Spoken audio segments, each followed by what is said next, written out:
Hello കൂട്ടുകാരെ, creative life വ്ളോഗിൻ്റെ പുതിയൊരു എപ്പിസോഡിലേക്ക് നിങ്ങൾക്ക് സ്വാഗതം. ഇത് നമ്മൾ എവിടെ നിൽക്കുന്നതെന്നറിയാമോ? നിങ്ങൾക്ക് ഇപ്പോൾ പകുതി കണ്ടപ്പോൾ തന്നെ മനസ്സിലായി കാണുമല്ലേ ഇത് എവിടെയാണെന്നുള്ളത്? എങ്കിൽ മനസ്സിലാക്കിക്കോളൂ, താജ്മഹൽ.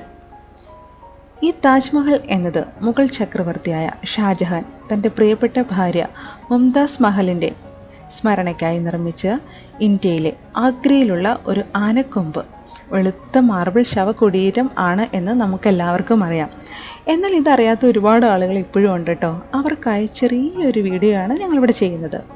1632 കമ്മീഷൻ ചെയ്ത് 1653 പൂർത്തീകരിച്ച ഒരു പള്ളി, ഒരു ഗസ്റ്റ് ഹൗസ്, ഔപചാരിക ഉദ്യാനങ്ങൾ എന്നിവ ഉൾപ്പെടുന്ന 17 ഹെക്ടർ സമുച്ചയത്തിൻ്റെ കേന്ദ്ര ബിന്ദുവാണിത്.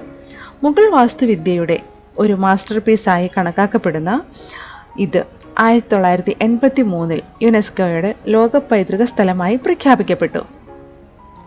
അഞ്ചാമത്തെ മുഗൾ ചക്രവർത്തിയായ ഷാജഹാൻ 1632 ഇത് സ്ഥാപിച്ചിട്ടുള്ളത്. 1631 മരിച്ച അദ്ദേഹത്തിൻ്റെ പ്രിയപ്പെട്ട ഭാര്യ മുംതാസ് മഹലിന് വേണ്ടിയിട്ടാണ് ഇത് നിർമ്മിച്ചിരിക്കുന്നത്.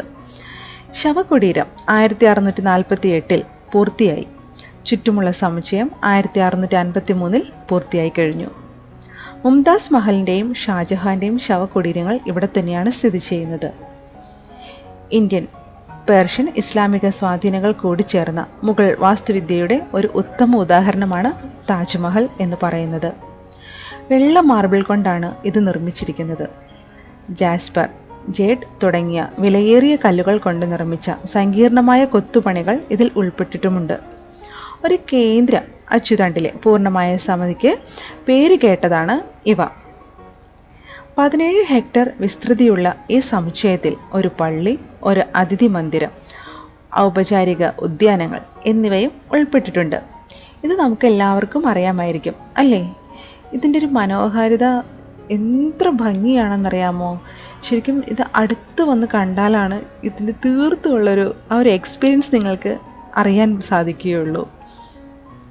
1983 നിയുക്തമാക്കിയ ഇതിനെ ഇന്ത്യയിലെ മുസ്ലിം കലയുടെ രത്നം എന്നും ലോക പൈതൃകത്തിൻ്റെ സാർവത്രികമായി പ്രശംസിക്കപ്പെടുന്ന മാസ്റ്റർ പീസുകളിൽ ഒന്ന് എന്നും വിശേഷിപ്പിക്കപ്പെട്ടിട്ടുണ്ട്. ഇത് നിങ്ങൾക്കറിയാമല്ലോ.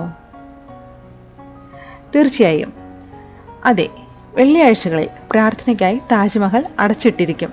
അതുകൊണ്ട് ഈ ദിവസങ്ങളിൽ പോകുന്നവർ പ്രത്യേകം ശ്രദ്ധിക്കുക.